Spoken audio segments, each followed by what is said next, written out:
Hello, I'm Chad Castle from Acoustic Sounds, Analog Productions, and Quality Record Pressings. And today I got somebody special with me, or at least special to me in the history of our business and the audiophile pressing business world. I think that his name is Dennis Cassidy. He owns Pure Audiophile, and his company was called Sound Advice. And I've been knowing Dennis, I think the first time I talked to Dennis was in about 1984, 1985. 83-ish, yeah. Yeah. Back before most of y'all were probably born. I'll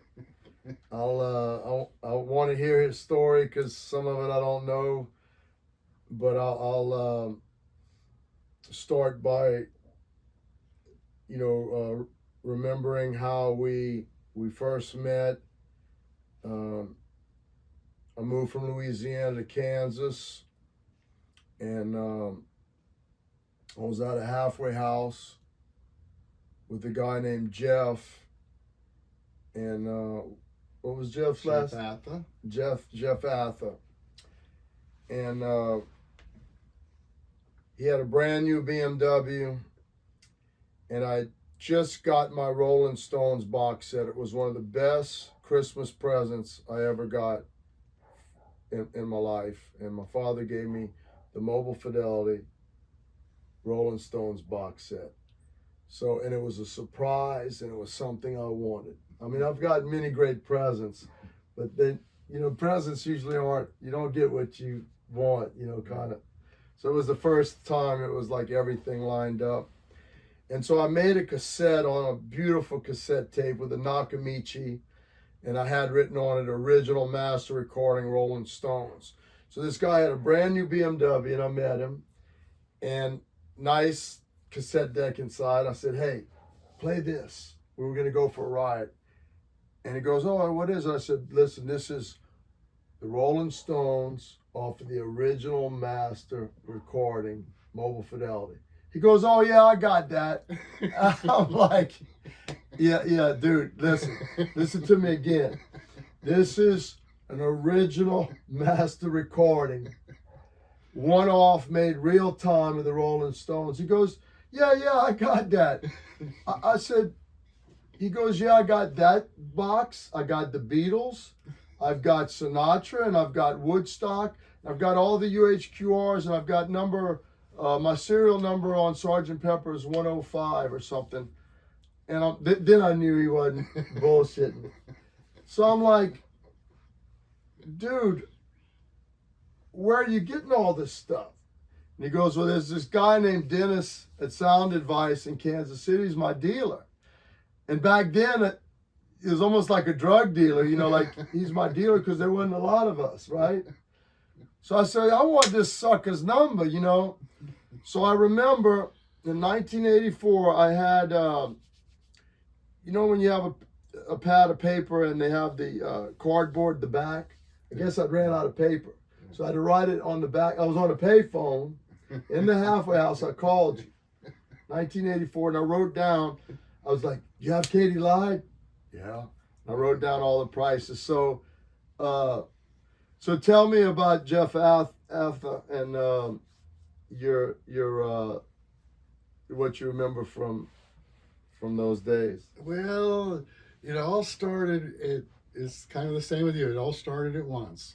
I went into Brandsmart, and they were selling some audiophile LPs. They had a little, maybe 3 or 4 or 5 or 6. That was it. Most of them were Sheffields. They didn't have anything that said Mobile Fidelity, or they didn't have them in a special place. They had just a couple.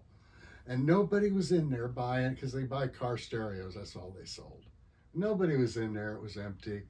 So I was like, well, maybe I grabbed a Sheffield, and I grabbed, I think, maybe it was the Beatles, Abbey Road. I'm not sure, but it was one of the MoFis, And so I took it home and listened to it, and man, it clashed.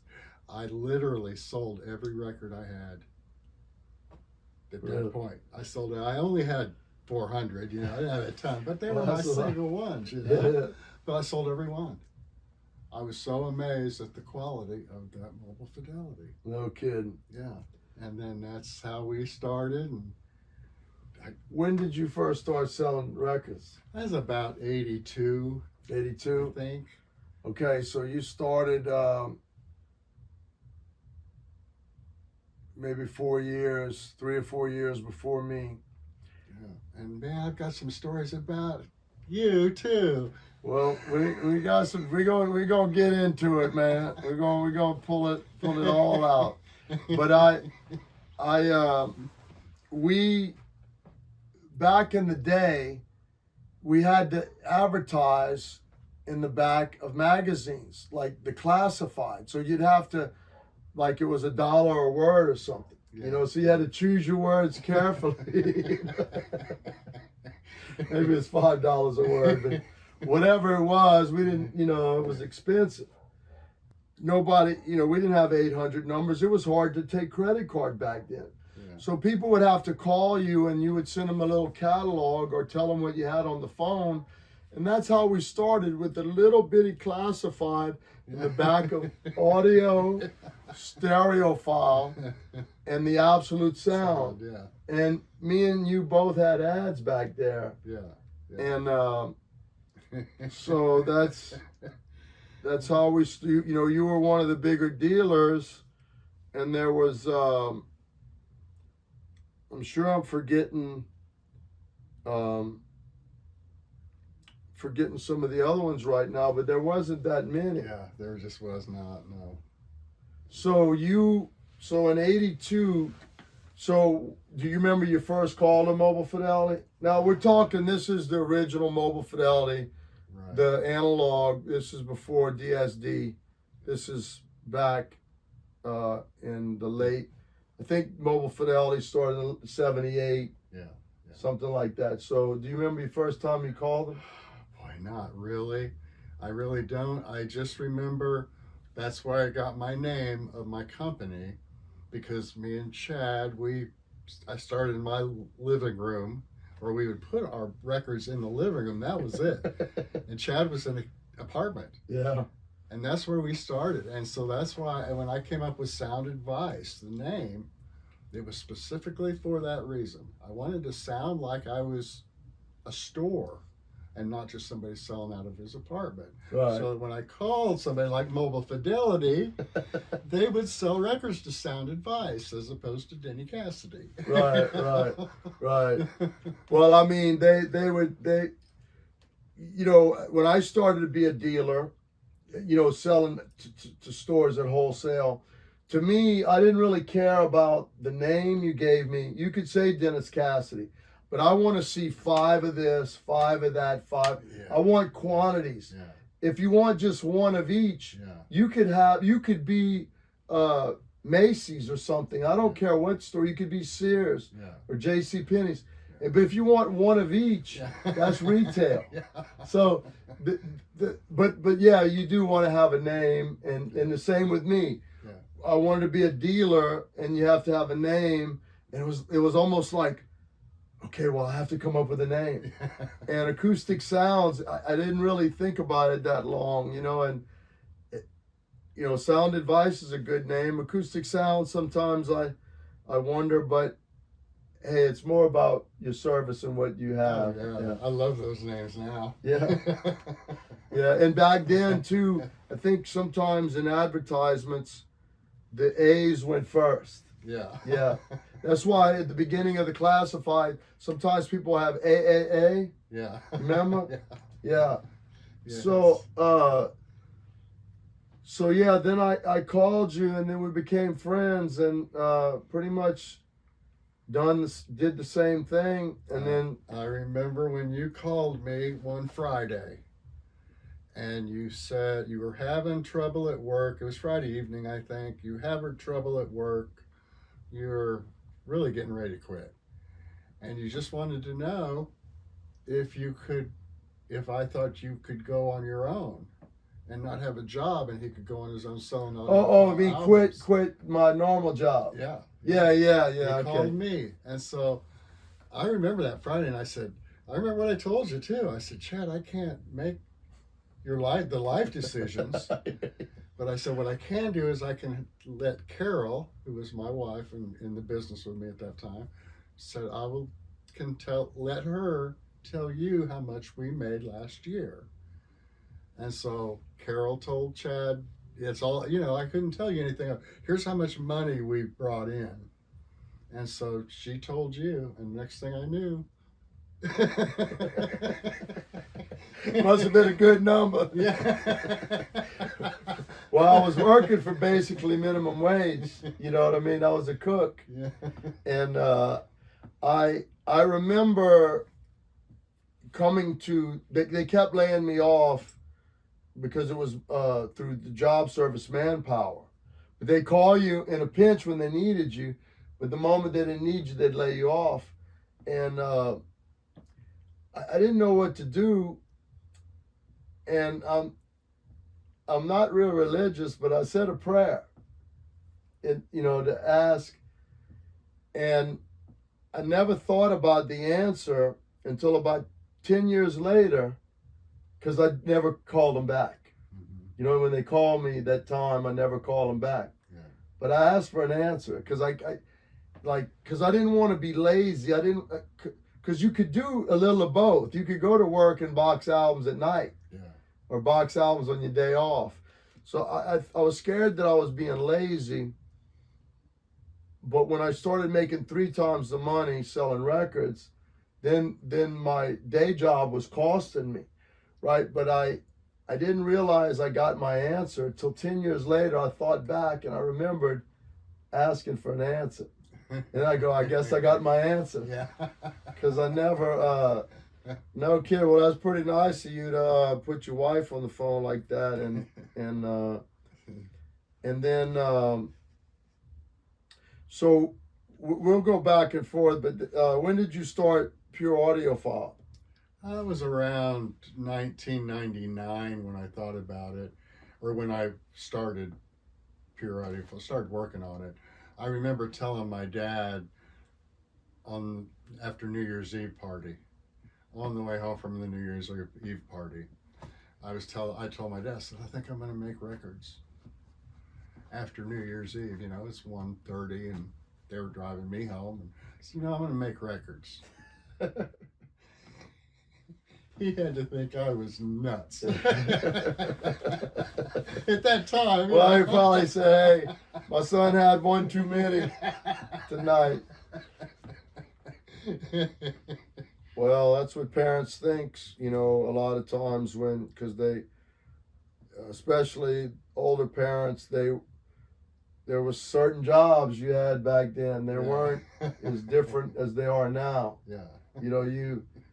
The woman's, stay at home and cook and school teacher, and there was more standardized jobs back then. And if you went out of the box, parents got worried, Well, that was part of my hope, was to bring the music industry into the middle of the country, because I knew we were getting shafted. Everything was happening in New York and in California for all the bands. But all these local bands in Detroit and stuff were great. Yeah. And for the music, it was the same way. We had to call Mobile Fidelity in California. Yeah. And it was always my hope that we could have a little bit of the industry here in the middle of the country, and we could sell to everybody in the country because we were from the middle.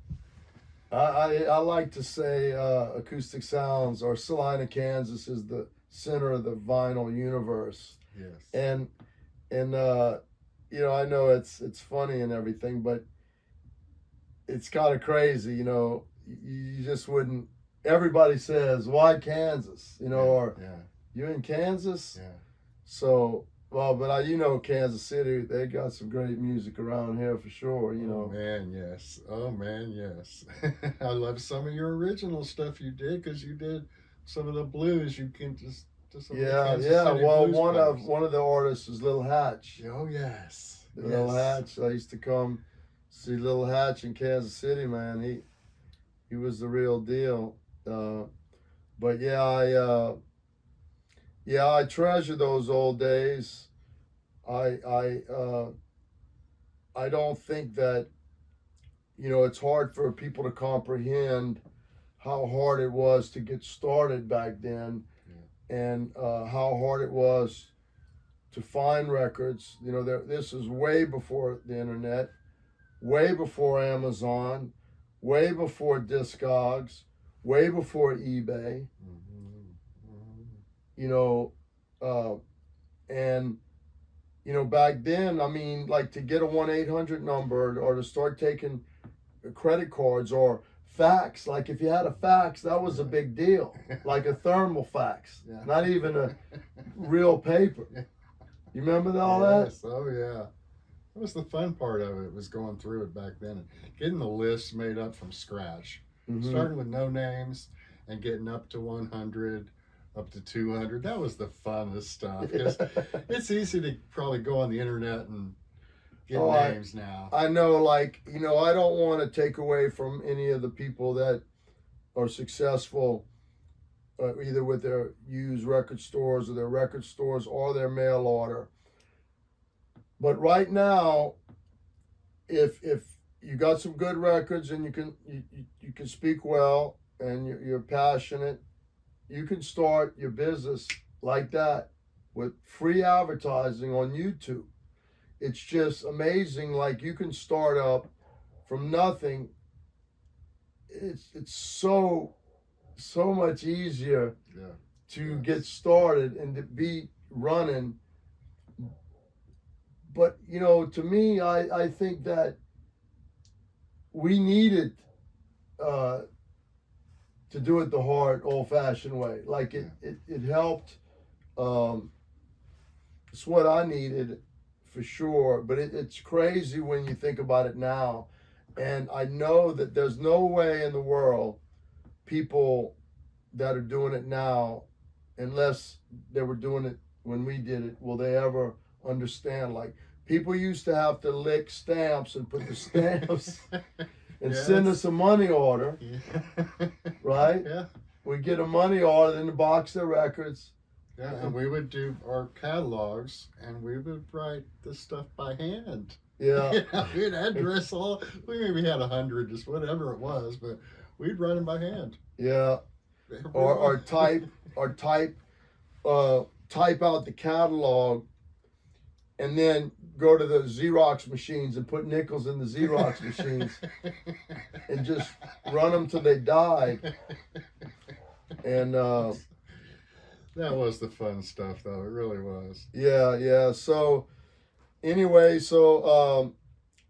I'm buying today from Dennis. He has about 2 of every Mobile Fidelity made, sealed and opened. He's got 1 of every gold CD made for Mobile Fidelity, sealed. And, I've been buying and selling records. We've both been doing this a long time. And I used to get these collections, I wouldn't say, I could say regularly, but, I'd get 1 of every Mobile Fidelity, maybe a couple times a year.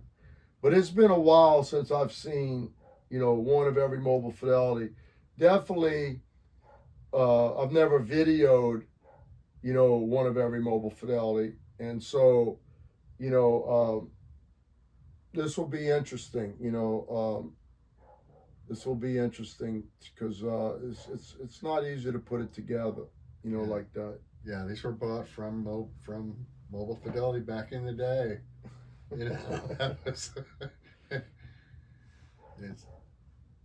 So they started in like 78, and I think they went to about 85 or something like that, and then they put out those 4. You remember, or 4 or 5, like Blind Faith. Right, numbered them. Yeah, 5,000. Sting, Dream of the Blue Turtle. Yeah.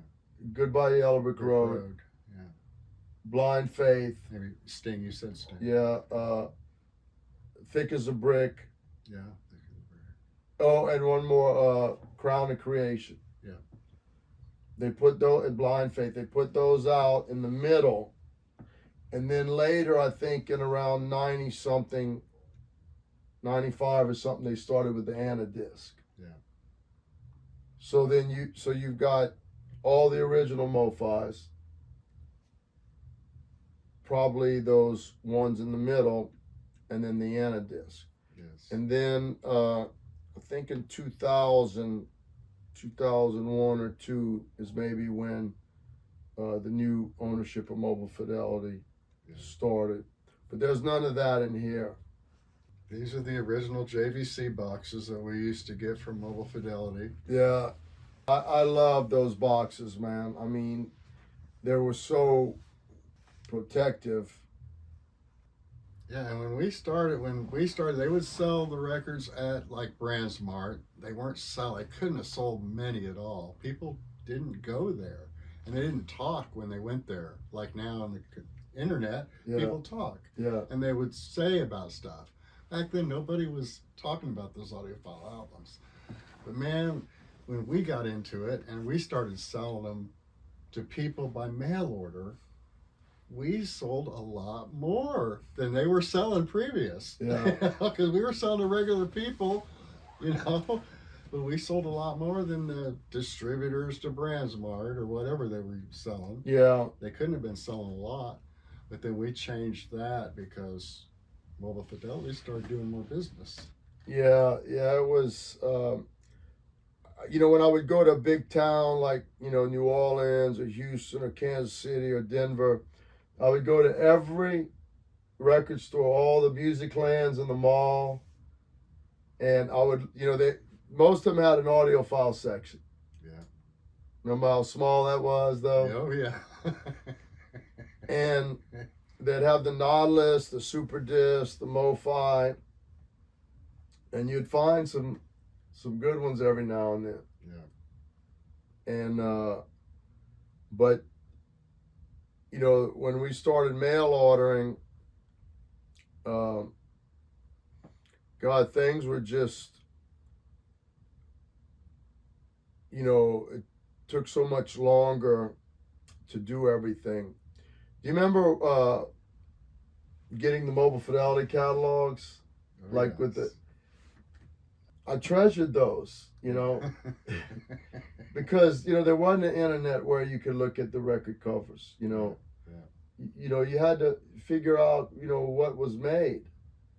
I know we sound so old and it just doesn't seem that long ago, but it's just amazing when you think of how accessible and how easy everything is now.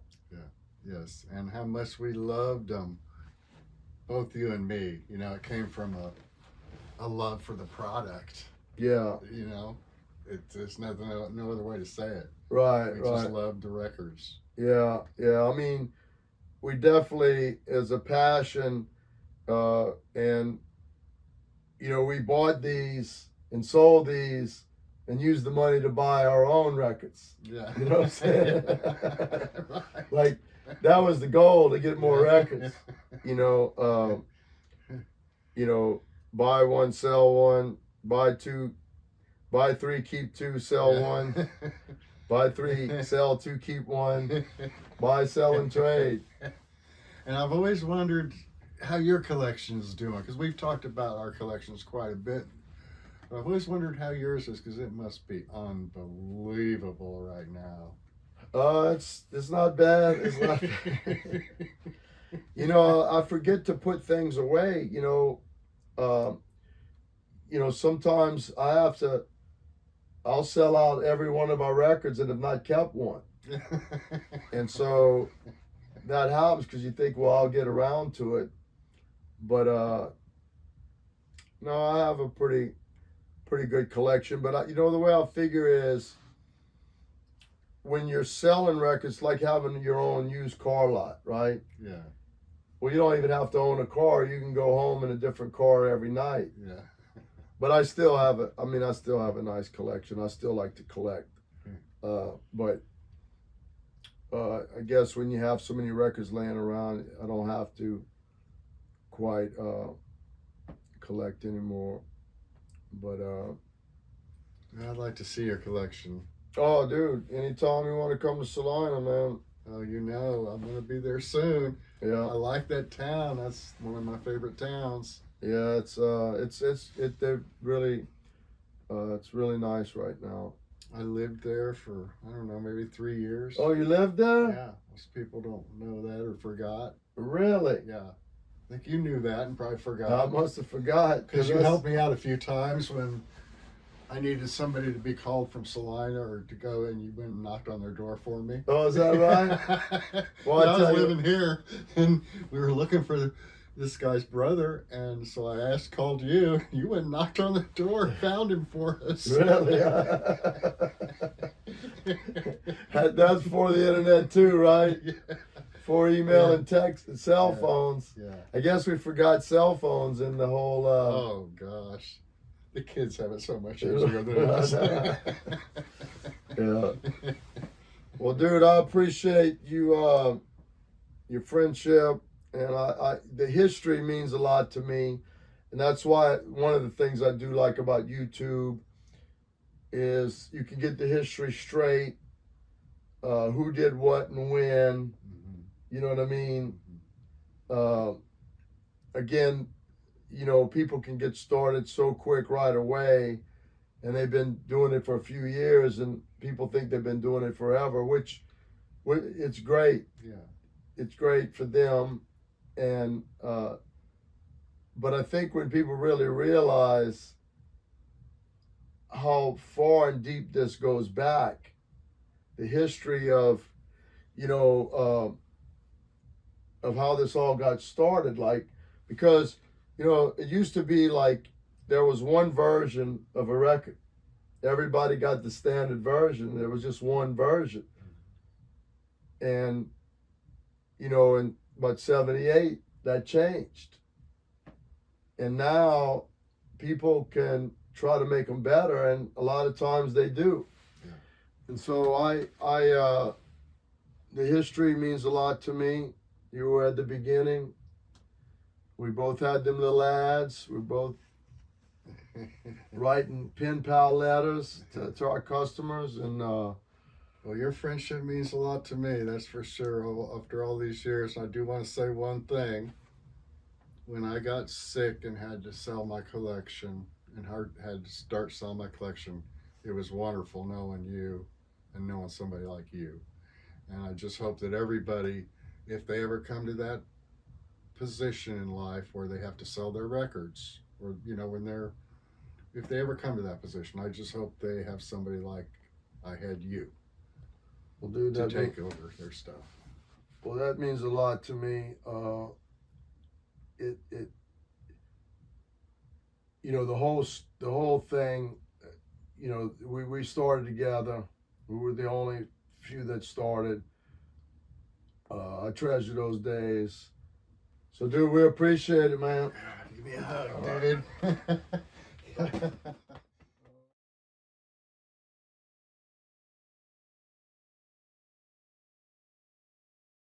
Please like and subscribe for more audiophile content.